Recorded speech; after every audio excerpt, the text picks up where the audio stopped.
Once again, we are coming back to you with another episode of the Amateur Outdoors podcast. We have been gone for a couple weeks. Well, really, we've only been off 1 week, but there's a good reason for that. Indeed. There's a legitimate reason. I was in Alaska for 10 days. 10 friggin' days. 10 friggin' days. And Valdez nuts. Valdez nuts, Alaska. Dude, so Ryan called me, I was talking to Ryan after the trip. He was like, so where were you at in Alaska? I was like, Valdez. And he's like, Valdez nuts. I was like, was that planned? Because that was like the first thing he said. It was not planned. So I was pretty impressed by that one. Perfect setup, dude. It was. Valdez nuts. But no, yep, I was in Alaska for 10 days. Had a great time out there. Went on 3 different fishing charters. And it was a blast. It is absolutely beautiful in Alaska. Like, gorgeous. Anywhere you look, man, there's just there's a mountain everywhere. Big ass mountain with like glaciers and shit on it. If y'all saw any of the Instagram posts, you'd have an idea of how immaculate this freaking trip was for Zach. It's insane. Yeah, if you guys really want to see just a glimpse of what it was like, I mean, I recorded and took pictures of what I could, with what I had. And I'm trying to share it all with you on the Amateur Outdoors Instagram page. So make sure you check that out. Yep. But Ryan, what have you been up to the 10 days I was gone? 10 days. Well, first, my sister got married, my oldest sister. And then I saw Zach Bryan in Grand Rapids.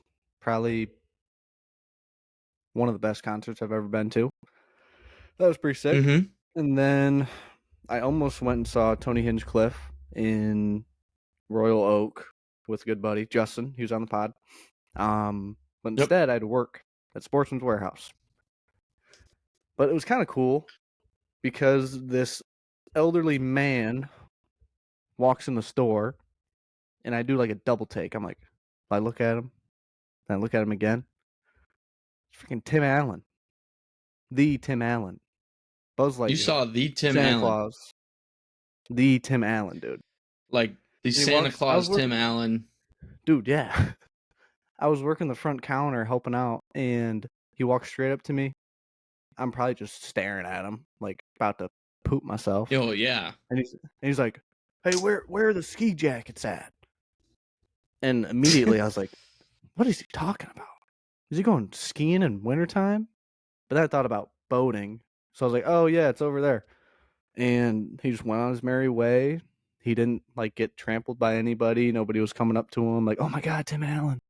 So it might be a common occurrence. He must have family up here. Don't want to out Tim Allen, but it was cool seeing that guy. Yeah, that's pretty sick. So for everyone listening, there was a Tim Allen sighting in Traverse City, Michigan at the Sportsman's Warehouse. Sure is. So if you want to see Tim Allen, Snortwood, all that stuff, but oh yeah, old Timmy boy. We know about your past, Timmy. We know about your past. We got your number, bud. Can't escape the amateur outdoors. You can't get away with nothing here, boy. You can't get away with that, Santa. But the biggest thing that happened to me while I was in Alaska is I got engaged. Yes. Round of applause. Thank you. But no, I got engaged to now my fiance, Cammie. That was a very special moment. We did it in front of a waterfall that was called the Bridal Veil Falls. So that was kind of fitting, you know. That's dope, dude. Yeah, very beautiful, really tall waterfall. Yeah. it was a kind of the perfect setting, and I knew I've been wanting to pop the question for some time now. It's just want to do it at the right time, and it was definitely the right time. So you picked a good time, bud. That's fucking awesome. I sure did. So I guess I will start going over kind of a recap of the actual trip in Alaska for the listeners.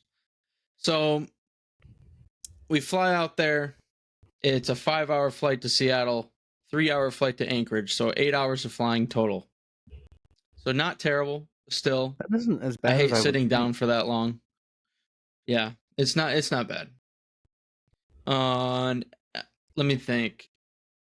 Then we pretty much went from we stayed the night in Anchorage because it was late. We got picked up at like 11:30 at night. And for anyone listening, if you're in Alaska around this time, 11:30 at night, it is still daylight. You can still see.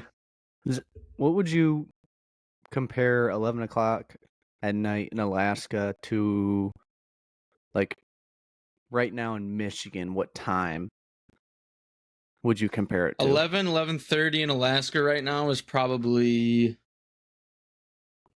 looks at that time it's supposed to be completely dark, right? In Michigan. Mm-hmm. And it probably looks like 8:30, 9 o'clock. Damn. In Michigan, you know what I'm saying? Like right so it's now. got that like That little dawn. tingy. Yeah. So That's nuts. we actually stayed the night, and we were in a big motorhome, 31-foot motorhome. That's where we were staying all these days. We were driving around. It was very fitting for the Amateur Outdoors podcast because we stayed the first night in the Cabela's parking lot in Anchorage. The Anchorage Cabela's parking lot. How was it? Big Cabela's, So, yeah. or was it just like a shed with Cabela's on? I kind of wanted to go in there because it was a big ass, like a huge Cabela's. Like I kind of wanted to go in, but we didn't really have time for it. So, but I bet woke there's up one of those mountains in there. I don't know. See, I really wish I would have went in. They probably had a live bear in there eating salmon. Yeah, they might have. The river runs right through the store. What? No, I was just kidding.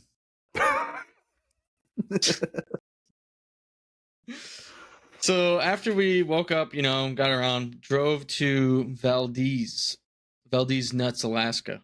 Mm-hmm. And Port Valdez is where we did all of our fishing for 3 days straight. So when we got there, we set up camp, whatnot, and then woke up the next morning and then went fishing. We went halibut fishing. And that was fun. It was the first day of fishing was a little slow, perfect water. So all 3 days I was out on the water in the ocean.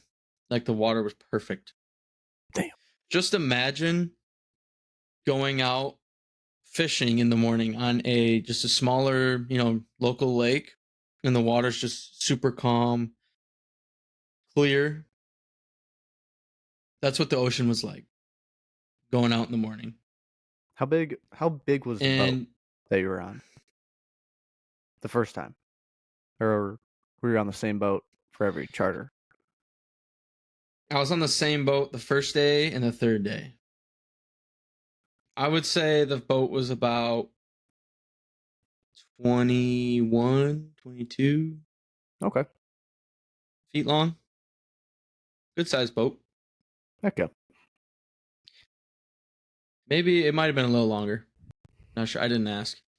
20-ish. Yeah, it's around there. But so the water conditions were awesome. Absolutely awesome. So we're going out, and it was actually a 3 to 4 hour ride out to the first spot in the morning. We were 90 miles out. 3 hours? 3 hours? just to get to where? Yeah, we were 90 fishing? miles. Yeah, we were 90 You miles went out to under you went the to sea. Cuba. You went to Cuba. Yeah. Holy shit. The first spot we And went back. to was we'd be passing spots, it's 1,500 plus feet deep. You're just like, holy shit. It's deep, man. But where we were fishing was anywhere from 200 to 250 feet deep. So, but we got off the first day of fishing was it was a slower start, and it was kind of interesting because once after midday hit, like that's when we started really catching fish, like halibut and rockfish, and it ended up being a really good day. Everyone limited out on halibut. We didn't end up catching how many big. halibut is that per person? So per person, you can only keep 2 halibut. One is oversized and one is undersized. I forgot what the requirements are for it to be oversized and undersized.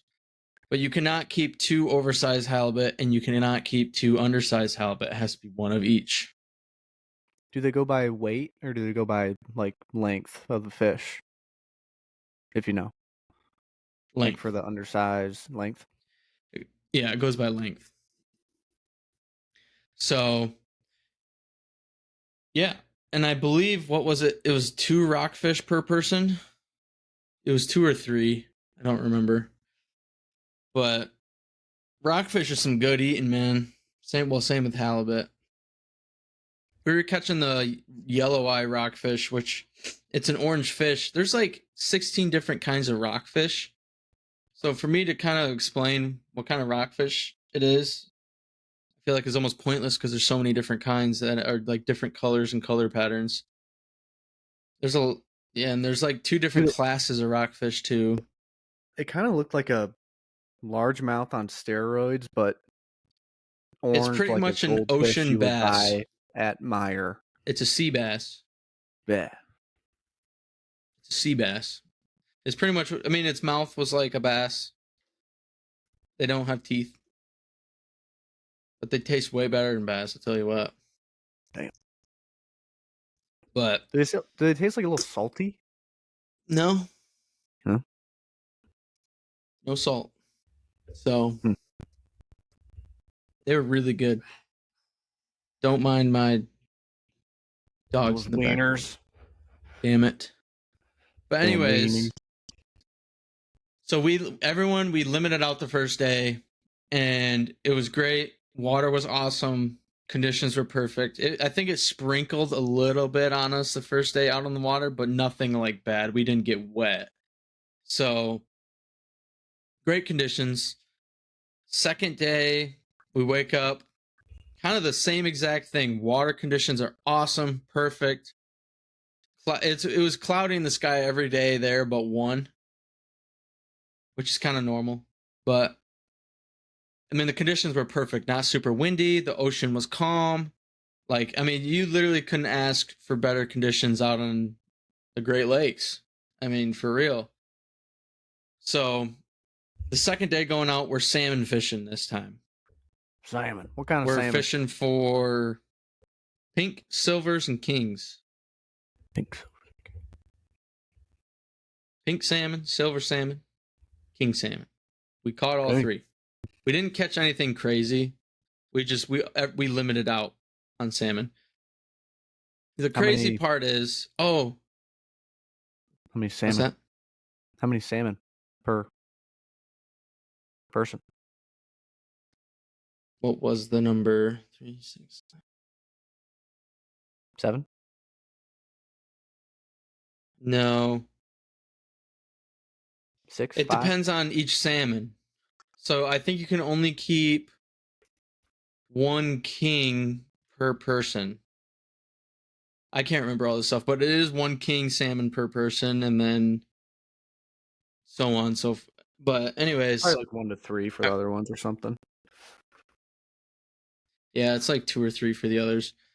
But dude, out there, it was kind of crazy because you just see salmon jumping everywhere out of the ocean. Like they jump out of the water and flop back down. And it's happening all around you everywhere. They were going nuts the week we were there. How deep was the water? They're just jumping out of the ocean. What's that? How deep was the water they were in? Like hundreds of feet. That's so freaking cool. Dude, there's just salmon jumping everywhere. And it happened the whole week. Like you just got used to seeing, you're like, at first it was cool. You're like, oh my gosh, there's fish. There's salmon jumping out of the water. Because I've never seen it before. And you got used to it by the end of your week. You're just like, oh, yep, just more salmon jumping. I think I saw that same king yesterday. Yeah. One thing I forgot to mention about the first day of fishing is that we saw on the way back to the port, we saw a huge group of orca whales. Orcas. Back. Huge. And so the captain was great. For anyone interested, if you ever go out to Alaska, you want to get this guy. Halibut Grove is the charter name. Halibut Grove. The captain's name was Jason. Phenomenal. He knows his shit. And if you see like a group of whales or orcas nearby, he'll go out to them. We can get up close and personal with these dang whales and orcas. And that's exactly what happened with these orcas, man. You can see it on my Instagram page or on the Amateur Outdoors Instagram page. The orcas are swimming right next to the boat and you can see them. And it's just beautiful. Kind of just like, I can't believe I even saw that. Like I just feel like that doesn't happen very often. And even the captain afterwards was like, wow, that was really cool. That does not happen often at all. So we got to experience something pretty sweet. So if anyone wants to see that, go to the Amateur Outdoors Instagram page and check it out. But the second day, salmon fishing.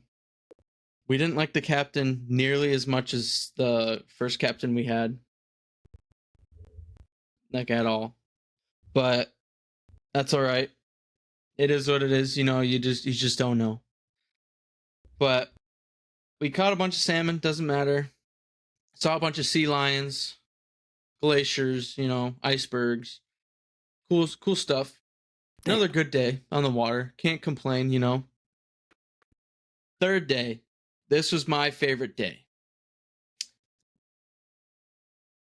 I did do some jigging for halibut and rockfish the first day, which I was using a 2-pound jig head with this big ass soft plastic bait on the end of it that he makes himself. The captain does. The picture looked ridiculous. Yeah, it's a 2-pound weight. Cartoon. Oh yeah, it's gnarly, dude. But so I'm bouncing that off. I'm talking about the third day now. We start off in one spot. And the third day, same thing. Beautiful water. Like, it's just crazy how good of conditions we had each day. Like, I feel like we got super lucky.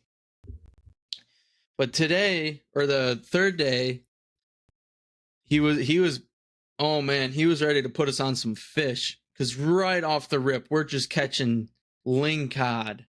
And if anyone's curious about what that is, go check out the Amateur Outdoors Instagram page and you'll see my 50-pound lingcod that I caught. And that was a hell of a fight. That. I didn't know they existed until I was out there.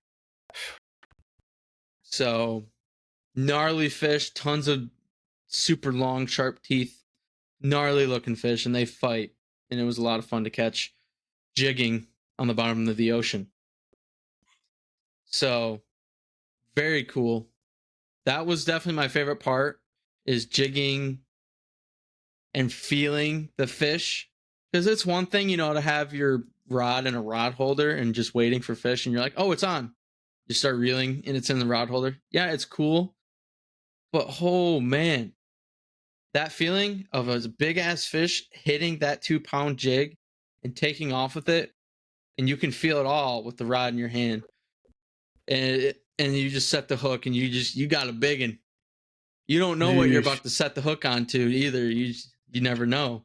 Could be a freaking shark. I don't know if there's a shark up there, but I did catch a little shark. Oh baby. Yeah, it was just a little guy. I think he called it a sand shark. I think is what it was. Could be wrong, but I think that's what he called it. Nice. But yeah, jigging was the most fun. I personally caught 4 stingrays, but they call them skates up there. Skate. They call it a skate. Because that's kind of stingray it is. It's not a venomous one. We caught a really big one.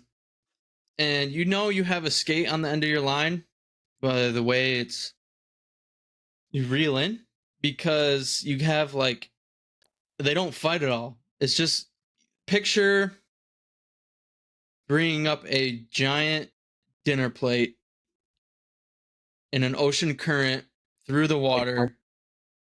You're just bringing up something on the water. Yes, exactly.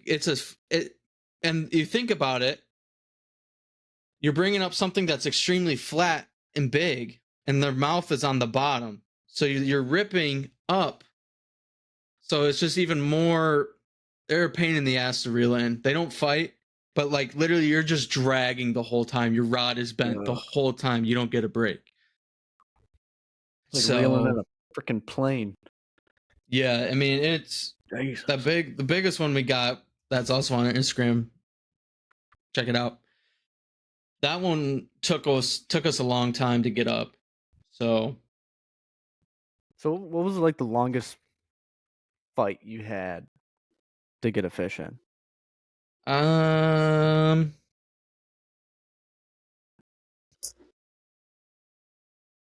It was either that. I didn't have a timer on you, but I'd imagine. Well, it's between I caught a 50-pound halibut and a 50-pound lingcod.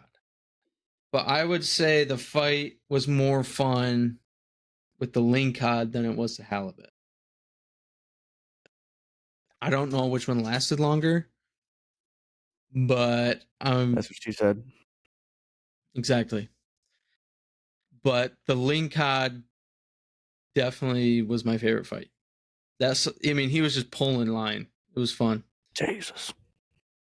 I recorded that on my GoPro, so I'm probably gonna post it on my on the Instagram here soon. Heck yeah. So, but yeah, those were kind of the 3 days of fishing. We saw lots of humpback whales, orcas, even saw a porpoise, dolphin, saw those, sea lions, jellyfish. Man, I feel like I saw everything. That's insane. It was so cool. You saw the whole animal kingdom in Alaska. I saw everything but a damn grizzly bear. I was pissed. That seems weird. There must not. Is there not? I saw a black bear over there in that area. No, there is. There is. Just never saw one. I'm sure they saw me. I just never saw it. You know what I'm saying? Yeah. Probably smelled you. But moving on, we then after Valdez, we were driving, and that's where I popped the question. Asked Cammie to marry me, and then we drive to Denali, Alaska. Some of you might have heard of Mount Denali. It was formerly known as Mount McKinley before the name change. Don't know why they changed it. Is this the one that but they call it? No. Well, I guess I don't really know. But they call it Mount Denali, the Great One, because I think it's the biggest mountain in Alaska. Holy shit. And I guess it's one of the hardest mountains to climb because the conditions are so bad most of the time. So, the Great One. Well, we went on in Denali National Park. We went on a wilderness tour. And I saw a big ass caribou. Actually, 8. I saw 8 caribou. 3 of them were giants, just massive, and they're still in velvet, so they look just huge. And I saw, what else did I see? A moose. I saw a little bull moose. Ran out in the road. Short amount of time. Couldn't get a picture of him because it just all happened too fast. Yep. Saw a moose. Oh, I saw a Dall sheep. Those things are That wicked. was pretty sick. Yeah, it was awesome. Dall sheep. What else? I feel like those were the 3 really cool ones that I saw on the wilderness tour. Yeah. Dude. Mount Denali is 20,310 feet high. Yeah, it's huge. It's the tallest mountain in North America. That's fucking huge. North huge. America? Yeah. That I didn't know. Continent. Jesus Murphy. That's but insane. Yeah. Only 30% of people that go to Alaska, what is it? You can only see Mount Denali 30% of the time you go to Alaska. Because it is so tall, it's normally covered in the clouds. But Alaska's huge. 30% of the time you can see the fucking mountain. Only 30% of the time. Yeah. That's crazy. Yeah. And we could only see like the base. We couldn't see the peak. You can't even see the peak. You're just like, oh, it just keeps going up and up. You can and up see and the up. base of the mountain. You're like, holy shit, that thing! You can just tell it's huge. But yeah, it was pretty. Everything was so cool. God damn it! Freaking wieners, man. Stupid dogs. I don't know why they're barking so much, but anyways, everything was super cool. Mount Denali. I mean, and there's so many other mountains around. Just like I could see how you could get numbed by the beauty out there. You know what I'm saying? Like if you're out there, you live out there, you're just used to it. But for people that have never been there, and then they're there for the first time, like me, oh my god, it is the most beautiful thing I've ever seen. Just gorgeous everywhere, just mountains everywhere. And another cool part is when on our way to Denali, we took the old Denali Highway, and it's like 130 miles, I believe, of super beat up gravel road, and there's just nothing around you. Make sure you get gas before you get on this thing, because there's not a gas station. Oh yeah, there's not a gas station through here, or anything really of that matter. There's just wilderness mountains. There's absolutely nothing. Valleys. It's just absolutely crazy. And you can park anywhere on the side of the old Denali Highway. Pretty much you can park anywhere in Alaska and sleep overnight. But old Denali Highway, there's literally spots all along the road for you to pull off and just camp. And that's what we did. And it was pretty sick because there's nothing around you. Bud. Trip of a freaking lifetime. That's insane. It really was. It was absolutely insane out there. So that was kind of the really fast summed up version of Alaska. But I feel like I covered most of the major details. Lots of fun. Any funny shit happen? Any, like, I don't know, somebody dropped a carton milk and slipped in it, getting groceries? I don't know. No. I can't think of anything funny that happened out there. I just feel like we were just doing something all the time. So that was. Your jaw was probably just dropped the entire time, just staring at everything. It pretty much was. Like, whoa, you know. Whoa. It was just absolutely amazing. That's crazy. If you guys want to see some of the stuff that I saw, check out the Amateur Outdoors Instagram page. Good stuff on there. I will be posting even more. I have more content from Alaska coming to the Instagram page. I just don't want to dump it all at once. So. Get bits and pieces. Exactly. But, yeah, that kind of really sums it up. why I've been gone, why we didn't release an episode. It's kind of hard. So before I left for Alaska, the reason it was so hard to catch up with recordings is because I was away from work for 2 weeks straight. And then as soon as I got back the weekend, had a family reunion.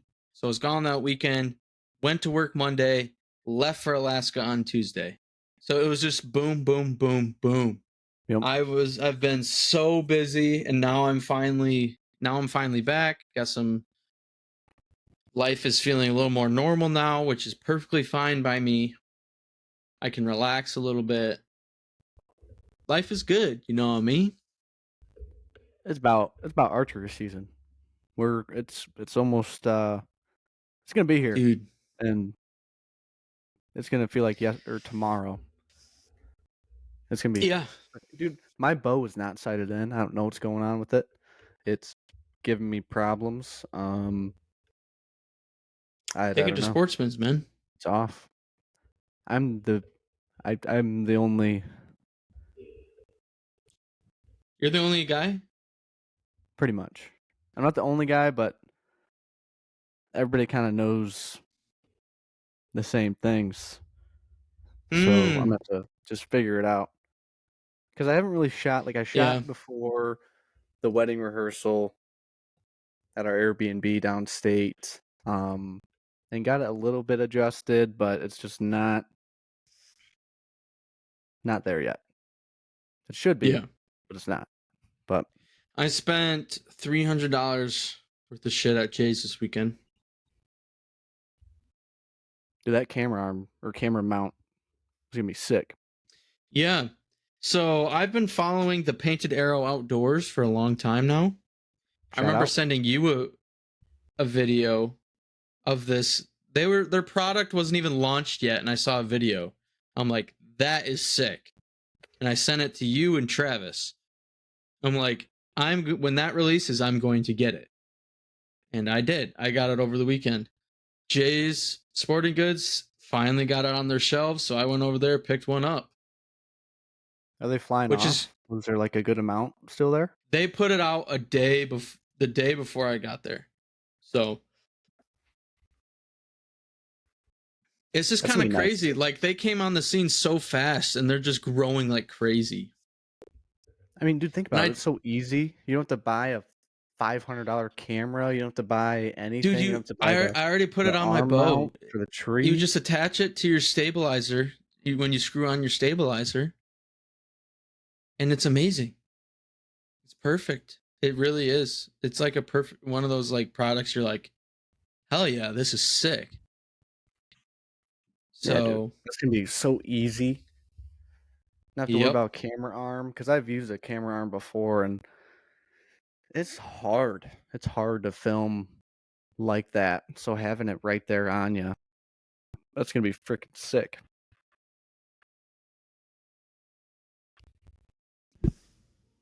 I do agree.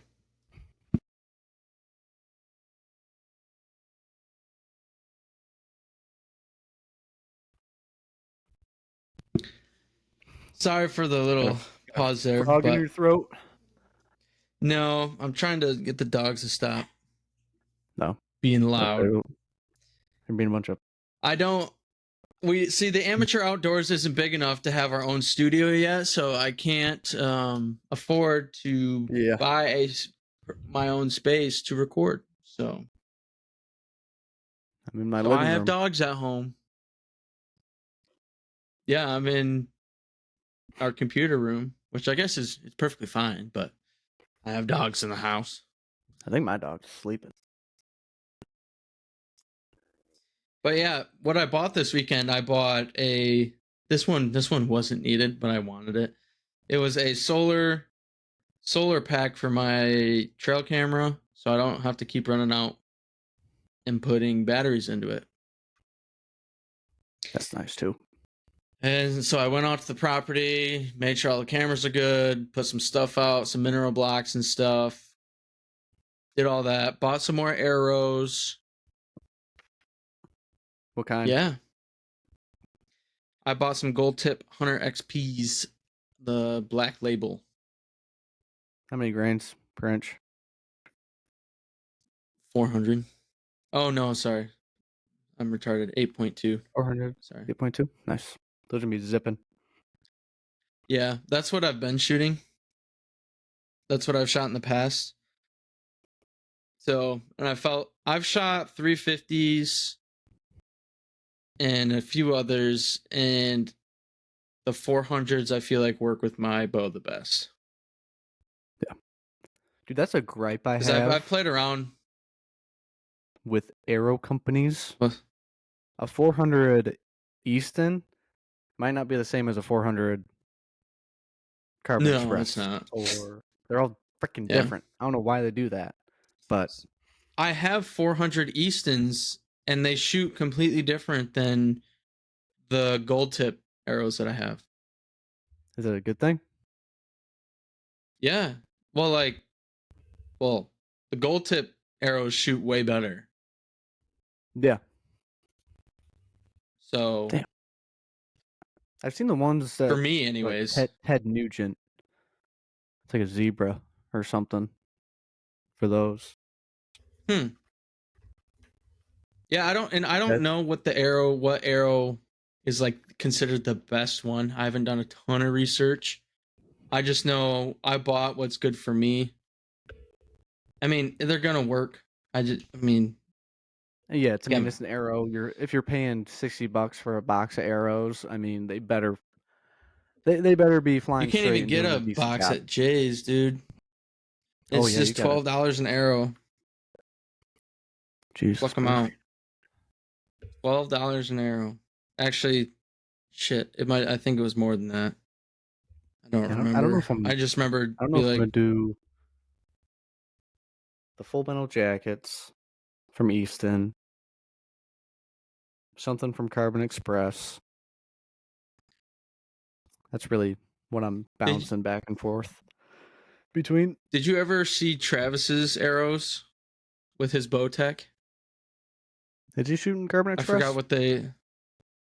I think he might be, but Or those things V-Force? pack a punch, man. With his Bowtech, oh man, it Yeah, packs a dude. punch. I love Carbon Express. They hit I shot his those up until arrows. last year.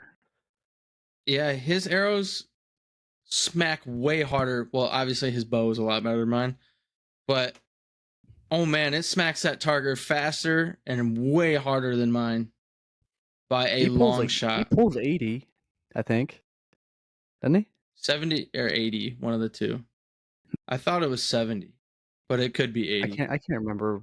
It was a few years ago when I asked him about it, but that his setup is a killing machine. Yeah. Yeah. I plan on not buying another bow for the next couple years. But then in a couple years I will be ready to buy a bow, but I'm just not ready yet. You know? I'm just gonna shoot mine until it falls apart. Or unless a cam gets broken or something, but she's doing all right. On year I want a Matthews for my next one. 8. Yeah, that's pretty good. Dude, I kind of like the PSC bows.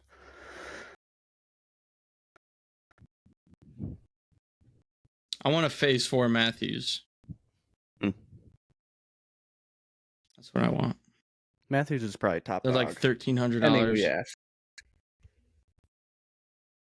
Yeah, I mean, when you start spending $1,000+ on a bow, they're all going to be really good.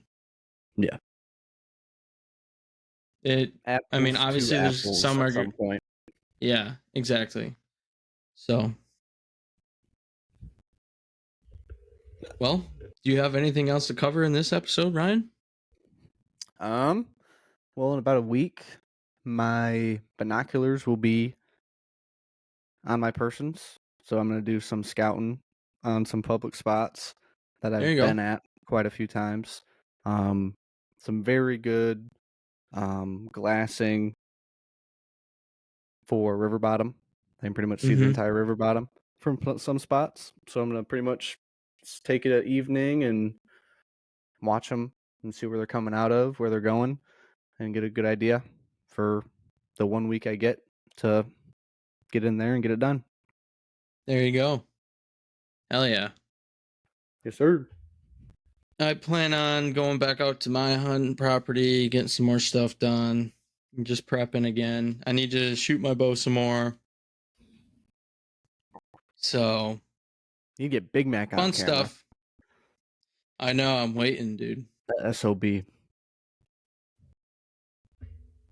I am waiting. He'll easily be know. 120 to 130, I would think, this year. Yeah, this year he's easily a 130.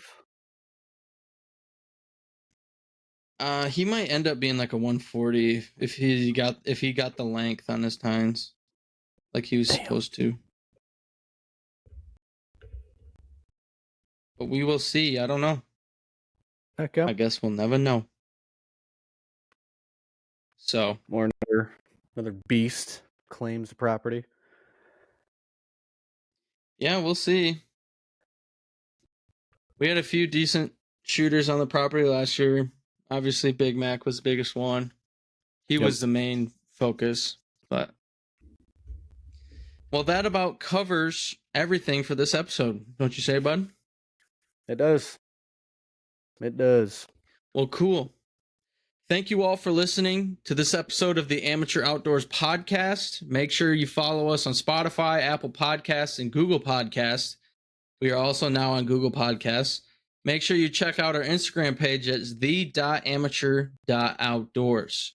And we also have a YouTube channel now, so make sure you check that out. We post clips and each recording of the podcast on there so you can see our faces one-on-one.